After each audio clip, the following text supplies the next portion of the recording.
Alhamdulillahi rabbil alamin, subhanallahi rabbil alamin. Wassalatu wassalamu ala Rasulillah wa ala alihi wa sahbihi wa man walah, wa la haula wa la quwwata illa billah. Ya ayyuhalladzina amanu taqullaha haqqa tuqatih wa la tamutunna illa wa antum muslimun. Ya ayyuhan nasu taqu rabbakum alladzi khalaqakum min nafsin wahidah wa khalaqa minha zawjaha wa basa minhuma rijalan katsiran wa nisaa. واتقوا الله الذي تساءلون به والارحام ان الله على كل شيء قدير. يا ايها الذين امنوا اتقوا الله وقولوا قولا سديدا يصلح لكم اعمالكم ويغفر لكم ذنوبكم ومن يطع الله ورسوله فقد فاز فوزا عظيما. فان اصدق الحديث كتاب الله واحسن الهدي هدي محمد صلى الله عليه وسلم وشر الامور محدثاتها وكل محدثه بدعه وكل بدعه ضلاله وكل ضلاله في النار. Segala puji hanya milik Allah Subhanahu wa taala. Shalawat salam semoga tercurah pada junjungan umat Islam, Nabi kita, junjungan kita dunia dan akhir zaman, dunia dan akhirat, Nabi kita yang mulia, Nabi Muhammad sallallahu alaihi wasallam. Shalawat salam juga kepada seluruh keluarga besar beliau, para sahabat, tabi'in, tabi'in, hingga kita umatnya. Mudah-mudahan Allah Subhanahu wa taala senantiasa memberikan karunia dan rahmatnya. Bapak, Ibu, jamaah, rahimakumullah, ini mohon maaf saya koreksi sebelumnya Muhammadiyah. Saya bukan Ustaz, Pak. Tadi siang jam 11.30 di SMS, Pak Ustaz nggak bisa hadir. Terus Bapak bisa nggak nanti? Emang kenapa Ustaz yang lagi ngajar? Kok nggak dia nggak bisa hadir? Di mana? Di Mekah katanya ngajarnya. Jadi mohon maaf karena ini memang insidental. Jadi jika ada materi nanti yang disampaikan kurang berkenan atau ada kurang, mohon dikoreksi atau ditambahkan. Bapak sidang salat Jumat rahimakumullah yang dirahmati Allah Subhanahu wa taala, Ibu juga yang dirahmati Allah. Pada siang hari ini alhamdulillah ini materi 2 kali kesempatan yang pernah disampaikan, Pak. Ternyata Allah baca, kemudian Allah tunaikan pada siang hari ini. Mudah-mudahan materi ini tuntas dan kita semua mendapatkan manfaat dari yang khususnya saya. Yang ingin saya diskusikan al-fakir yang khususnya pada siang hari ini yaitu terkait dengan firman Allah Subhanahu wa taala yang berbunyi wa minan nasi may yattakhizu amdada min dunillahi yuhibbunahu wa yuhibbunahu walladzina amanu asyaddu hubban lillah.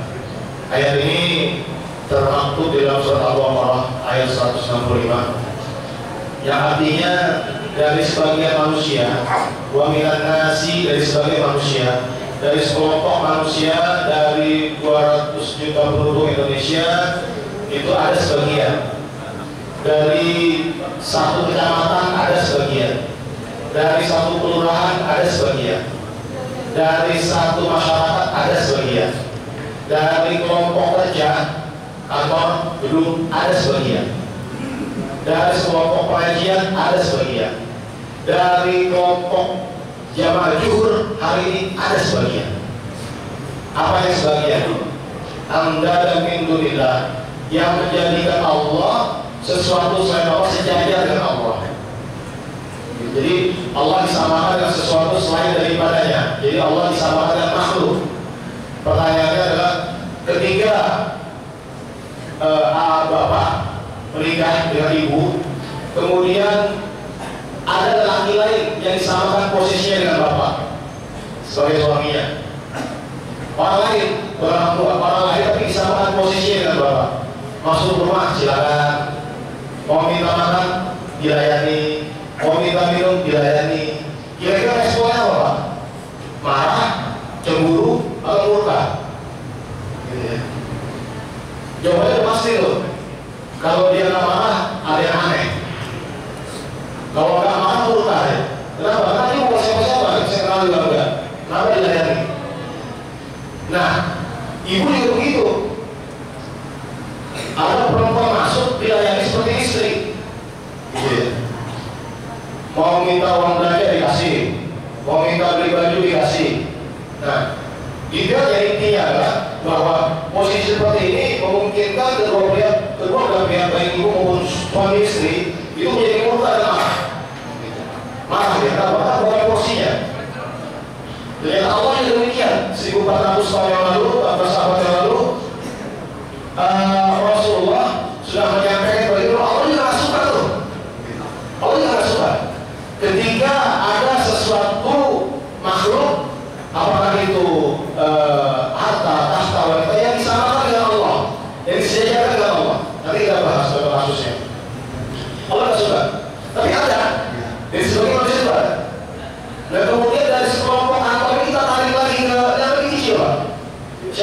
lingkungan rumah RW ada ternyata dari kelompok RW itu ada manusia seperti ini. Tarik lagi ke RT, satu RT 20 sampai 40 angka ada ternyata. Kita tarik lagi ke keluarga besar kita ada ternyata dari sebagian keluarga besar kita yang posisi seperti ini. Nah ketika ditarik ke bagian anggota masyarakat kecil keluarga ada nggak? Apakah kita atau istri atau anak? Tidak ada, karena ayatnya begini, bunyinya begitu. Kalau enggak, Allah berdusta. Gitu ya. Yang mencintai Allah, sebagaimana yang mencintai makhluk, sebagaimana mencintai Allah. Allah murka. Kemudian Allah tegaskan dalam kalimat berikutnya, walladzina amanu asaddu hubban lillah. Tetapi orang beriman amat sangat cintanya kepada Allah. Orang beriman amat sangat cintanya kepada Allah.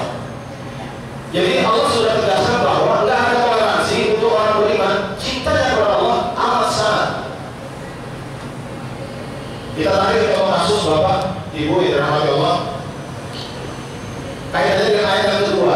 Kemarin pada saat buka puasa bersama, alhamdulillah saya sempat bacakan. Qul in kuntum tuhibbuna Allah fattabi'uni yuhibbukumullahu wa yaghfir lakum dzunubakum. Katakan Muhammad, kalau manusia itu mencintai Allah, fattabi'uni, ikuti nabinya, ikuti Rasulullah SAW. Wa yaghfir lakum dzunubakum, maka Allah akan memberikan dua. Yang pertama, Allah akan ampunkan dosa-dosa kamu. Wa yaghfir lakum dzunubakum. Dan Allah akan mencintai kamu. Yuhibbukumullahu wa yaghfir lakum dzunubakum. Allah mencintai kamu dan Allah akan menghapuskan dosa-dosa kamu. Cuma masalahnya bagaimana mengaplikasikan ayat ini dalam kehidupan sehari-hari. Kita Pak yang namanya orang kantor, jangan ngomongin jihad ke Palestina, jihad ke Syria, ke Irak, Afghanistan, terlalu jauh. Bukan ngomongin Pak, terlalu jauh. Saya dulu tahun 90-an dapat kabar anggota mujahidin terbaik di Indonesia begitu taruh di Afghanistan, taruhnya di barisan dapur Pak, suruh masak dulu. Itu yang terbaik, apalagi kita sahabat yang nggak bisa. Nah, dalam aplikasi begini Pak, langsung saja kita tarik permasalahan yang paling tinggi di dalam sholat, di dalam agama, yaitu sholat. Karena sholat adalah satu-satunya perintah Allah SWT yang Nabi terima langsung. Ya, langsung Allah Isra'kan, Allah terima langsung, diterima oleh Nabi langsung dari Allah SWT. Perintah sholat kebanyakan kaum muslimin menganggap enteng pertama sholat. Padahal perbedaan yang pertama-tama dihisab oleh Allah SWT di yaumil akhir. Kemarin sudah saya sampaikan dalam forum. Coba Bapak dan Ibu lihat sekelilingnya, lingkungan sekitar, musola, masjid yang terdekat di lingkungan masing-masing. Koreksi diri, termasuk saya. Pada posisi apa kita melaksanakan perintah sunnah Nabi sehingga Allah mencintai kita?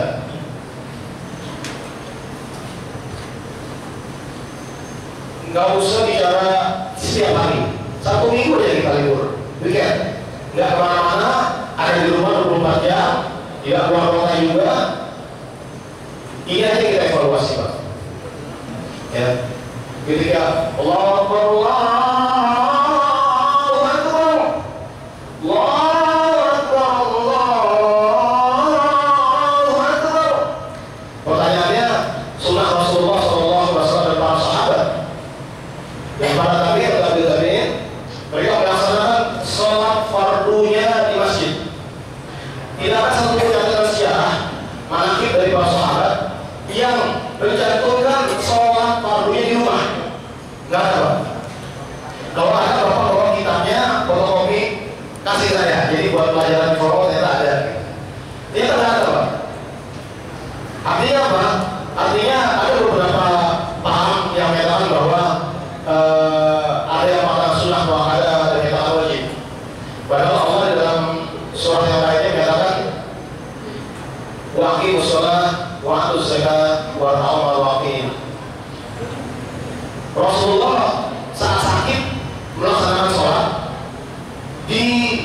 ditolong oleh para sahabat. Dua. Sebelah kanan Ali, sebelah kiri saya lupa. Dipotong, udah didudukan di tengah-tengah para sahabat yang menunjuk Abu Bakar sebagai imam. Padahal Rasulullah di sebelahnya masjid. Begitu. Ada lagi kisah sahabat yang buta, Abdullah bin Umi Maktum. Beliau meminta rukhsah atau izin kepada Rasulullah untuk melaksanakan sholatnya di rumah, sholat fardunya di rumah. Saat itu diberikan oleh Rasulullah, boleh dipanggil lagi. Namun dengan azan ya, dengar ya Rasulullah, kalau itu sholat wajib untuk datang memenuhi panggilan azan. Kenapa? Karena ini sunnah yang paling sikoh, sunnah yang paling terpercaya, tidak ada perdebatan di dalamnya. Bahwa para ulama terdahulu mengaplikasikan ini dalam kehidupan sehari-hari mereka. Nah, kita menganggap enteng perkara ini dengan apa? Toh, sholat sudah saya tunaikan, betul. Tapi kita memenuhi perkara yang tadi. Ketika Allah berbicara tiga aspek dalam satu ayat, wakil sholat, dirikan sholat, sholat itu perintah yang wajib. Kemudian atur zakat, tunaikan zakat, zakat perkara yang wajib. Ketika bicara ayat ketiga, ulang tahun orang-orang rukulah kalian beserta orang-orang yang ruku. Adanya di mana Pak? Kalau sama orang yang ruku di rumah ada? Nah, ada Pak, di masjid. Ketika Allah berbicara sholat, maka hukumnya adalah wajib. Kemudian ketika Allah berbicara zakat, maka hukumnya adalah wajib. Tidak mungkin kalau berbicara ketiga sunnah. Maka ketiga menjadi wajib. Kalau bicara wajib Pak, dalam usul fikih itu kita bicara fikih, maka ketika itu mereka mendapatkan pahala, kemudian ketika ditinggalkan mendapatkan dosa. Jadi berapa yang paling ekstrim ketika kita tidak melaksanakan sholat fardunya di masjid, kita mendapatkan dosa tidak melaksanakannya, tapi keguguran kita atas sholat itu gugur, kewajiban kita atas sholat gugur. Tapi kita berdosa ya Pak, begitu. Satu. Yang kedua, tanpa sadar kita sudah melepaskan peluang untuk memberikan manfaat ke sekeliling. Contoh, ketika kita sholat maka kita melaksanakan langkah kaki kanan dan kiri. Ketika kita langkah kaki kanan, Allah tinggikan derajat. Kaki kiri Allah hapuskan dosa. Semakin jauh jaraknya, maka semakin banyak dosa yang dihapuskan. Semakin tinggi derajatnya Allah tinggikan. Untuk siapa? Untuk dia. Bukan siapa? Bukan untuk tanda siapa? Buat dia. Jadi alangkah bodohnya jika kita melaksanakan sholat sendirian di rumah. Terlebih bacaan kita masih banyak yang bolong-bolong, begitu. Ya, hadis jelas bahwa sholat di rumah satu, sholat di masjid 27 derajat dengan jamaahnya. Ya. Belum lagi ketika kita berbicara rahmat Allah SWT datang ke masjid. Jangan-jangan Pak, jangan-jangan saya khawatir jika ada jamaah di jamaah zuhur kali ini ada yang belum pernah datang ke masjid.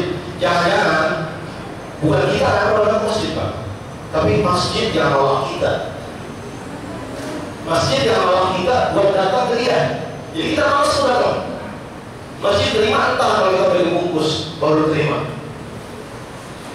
Nah, jangan Pak, jangan begini. Ini sunnah yang gampang. Bapak tinggal datang ke masjid ikutin imam, datang. Jangan ditinggalkan. Ya. Sunnah Rasulullah SAW yang mulia. Para salafus saleh tidak pernah meninggalkan sunnah ini. Ya. Bahkan mereka berebut untuk mendapatkan takbir pertama. Ya. Nah, kemudian yang kedua adalah kemarin saya contohkan di dalam forum bahwa ketika kita melaksanakan sholat fardu di masjid, langkah dari rumah ke masjid itu saya mengibaratkan seperti kita datang ke toko-toko bahan makanan seperti Carrefour, Giant, Hero. Kita belanja Pak di sana. Apa yang kita belanja? Macam-macam kebutuhan kita, makanan, minuman, alat-alat rumah tangga, seluruhnya. Kita bawa ke rumah, kita bagi dengan anggota keluarga, bermanfaat untuk anggota keluarga. Ini tamsil untuk kehidupan kita sehari-hari. Dan kita mau Pak bersusah payah. Ya, mau belanja bulanan setiap hari ngantri bayarnya, ya kan, belum lagi parkir mobilnya, tapi rutin tuh, gak ada keluhan. Di masjid gak ngantri Pak, masih banyak yang kosong, mau duduk di mana aja bisa. Kadang-kadang malah ada yang pakai AC, tapi susah datangnya, gitu ya, susah. Nah ketika Bapak ke masjid, saya tafsirkan itu Bapak belanja juga Pak, belanja. Tapi yang Bapak beli adalah apa? Doa-doa, zikir, pahala-pahala sholat sunnah, pahala-pahala sholat fardu, baca Qur'annya, dan yang lain-lain. Kemudian Bapak bawa tas rombongan ini ke rumah, dibagikan dengan anak istri, begitu. Dibagikan untuk disebarkan kepada anak istri. Kira-kira ini dilaksanakan terus Pak? 1 hari, 5 kali, seminggu terus begitu, bulan terus begitu, setahun terus begitu. Jika berpuluh-puluh tahun dia lakukan itu Pak, kira-kira rumah tangganya sakinah atau tidak? Kenapa? Karena yang dia bawa itu energi yang positif, energi yang positif yang tidak memberikan kebaikan. Sehingga yang dia berikan kepada anggota keluarga, istri dan anak itu hal-hal yang positif. Sehingga istrinya dulu kalau dikasih tahu, anaknya dulu kalau dikasih tahu. Kadang-kadang dia sholat sendiri, nggak perlu disuruh dia ikut. Malah kadang-kadang ada yang sudah ekstrim mau minta masuk di pesantren, coba bayangin. Tanpa sadar dia sudah memberikan berkah kepada keluarganya. Tapi kalau bapak malas ke masjid, ditambah sering ke tempat-tempat yang maksiat, pulang jam 2 malam, pulang jam 4 malam, 4 subuh, pulang ke rumah, apa yang bapak bawa? Hal-hal yang negatif, ya kan? Belum minumnya, ya kan? Bau mulutnya dan sebagainya macam. Datang ke rumah, ketemu dengan istri dan anak, apa yang bapak bawa? Apa yang kita bagikan ke anak dan istri? Hal-hal yang negatif. Sehingga pada saat besar nanti anaknya bilang, Pak Ustaz, anak saya kok susah, dikasih tahunya susah Pak Ustaz. Dia udah tobat nih Pak, udah 50 bulan saya udah tobat dari masjid dulu. Dia tanya sama Ustaznya, kok susah dikasih tahunya? Itu tanamannya sekarang sudah bisa dipetik, gitu ya. Jadi mulai detik ini, mulai Ramadan 14 bulan Hijrah ini, mari sama-sama, baik al-fakir maupun bapak dan ibu sekalian, tunaikan kewajiban kita kepada Allah. Yang ibu dorong Pak rumahnya keluar, dorong kasih tahu kunci udah dari luar, saya ke masjid. Luar daerah kedinginan, nggak mungkin pada ke masjid juga. Walaupun orang-orang apa pasar. Bahkan saya pernah baca kisah seorang kiai yang punya pesantren. Dia baru lahir, anaknya laki-laki. Anaknya dibawa Pak sama dia jadi imam sholat. Anaknya ditaruh di samping kanannya. Di samping kanan Pak, sholat subuh. Taruh di samping kanannya. Jadi pembiasaan sejak kecil Pak. Sejak kecil sudah dibiasakan sholat berjamaah. Ya. Nah, yang ibu begitu urusannya. Udah ada toleransi, sholat aja di luar. Dorong, kalau mereka mau. Ya, dorong. Kasih sarungnya, bajunya, kunci ibu udah tinggalin. Insya Allah di masjid Pak. Ya tapi aku nggak apa-apa, masa seminggu mau didorong terus. Ya bahkan itu berapa dia berubah. Ya. Itu satu Pak. Jadi memprioritaskan Allah dan Rasulnya dalam aplikasi sehari-hari. Yang kedua, ini yang paling sering yang baca kejadian. Besok kan sholat Jumat Pak. Bapak lihat samping kiri kanan, ada orang yang tamat bakhil. Apa yang bakhil? Orang yang mau meluangkan waktunya hanya untuk Allah 30 menit aja sholat Jumat. Apa yang kita lakukan Pak? Bapak tahu ini? Ada yang punya Android, ada yang punya BB. Apa yang kita lakukan kita kalau naik mimbar? Masih pengen SMS Pak, pengen handphone, ya, pengen Android, ya. Artinya apa? Di mana rasa cintanya kepada Allah? Jangan ngomongin pasti terlalu jauh Pak. Ini dulu yang kecil, ya. Susah nggak sih? Kalau nggak nikmatin, kira-kira aja 30 menit taruh di kantong. Udah, saya mau lu telepon ya, mau jawab, nggak ada urusan, gue di sholat Jumat. Gitu. Kalau saya jawab, ini saya nggak kiri kanan, ada cengengesan, ada yang ketawa-tawa. Ikut sholat Jumat Pak. Ya, aplikasi apa aja yang ada di kita sehari-hari. Nah, kalau itu ini, mari besok Jumat bersih dari handphone, taruh semua di kantong. Ya. Yang mau matikan silakan. Putuskanlah sekedar hubungan 30 menit kepada manusia. Khususkan waktu itu hanya untuk Allah SWT. Niatkan ikhlas dalam hati. Insya Allah Allah akan dapat kebaikan. Pak, sekecil apapun perbuatan, jika itu baik dan ikhlas, maka akan memberikan dampak yang luar biasa Pak. Akan jadi amal soleh yang berharga dan Allah itu nanti yang bisa. Itu mengutamakan Allah dan Rasulnya. Yang kedua, Ikhlas. Ikhlas ini terkait dengan secara definisi dan istilah.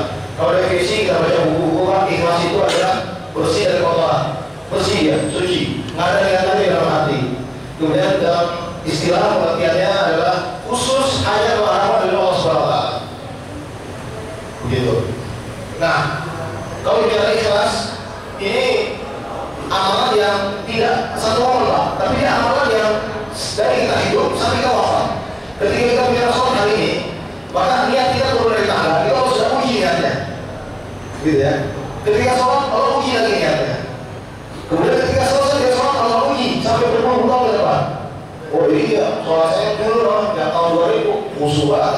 Nah, lama Pak, ya bisa dihapus, bisa terhapus karena nggak ikhlas. Jadi perjuangan ikhlas itu terus sampai kita wafat, nggak ada putusnya. Gitu. Nah yang paling sulit ini Pak, ikhlas. Contoh kasusnya, ikhlas menerima pasangannya masing-masing. Kalau saya boleh tanya satu-satu di sini, repot. Jadi aku masih bertanya-tanya. Ikhlas nggak sih kita ketika mereka ternyata tahu kekurangan istri kita, oh seperti itu ternyata. Ya kan? Cakep sih betul cakep, tapi tidurnya ngiler. Cakep betul. Alhamdulillah istri antum cakep. Aku sih tak begitu. Ngiler gitu. Bisa nggak kalah. Pengajian, bisa sayuran di depan rumah, ngomong. Bisa jam hebat suaminya, berantem mau usah. Belum tahu kan? Mau tidur ngomongku. Akhirnya apa? Akhirnya timbulnya apa? Apa ikhlas seperti ini? Oh enggak. Pada Allah berfirman dalam Al-Quran ayat 43, Allah bilang gini, "Qulna li Rasulillah wa antum li Rasulillah." Kamu adalah pakaian untuk pasangan kamu. Jadi suami pakaian buat istri, istri pakaian buat suami, saling menutupi, Pak. Jadi nggak perlu orang lain tahu kurang masing-masing, nggak perlu. Pakaian itu Pak, kalau kita lihat filosofi yang pertama, fungsinya adalah menutup aurat. Siang ini kalau Bapak akan berpakaian, maka auratnya akan terbuka. Dan ada beberapa perlakuan ibadah yang tidak sah tanpanya, begitu ya.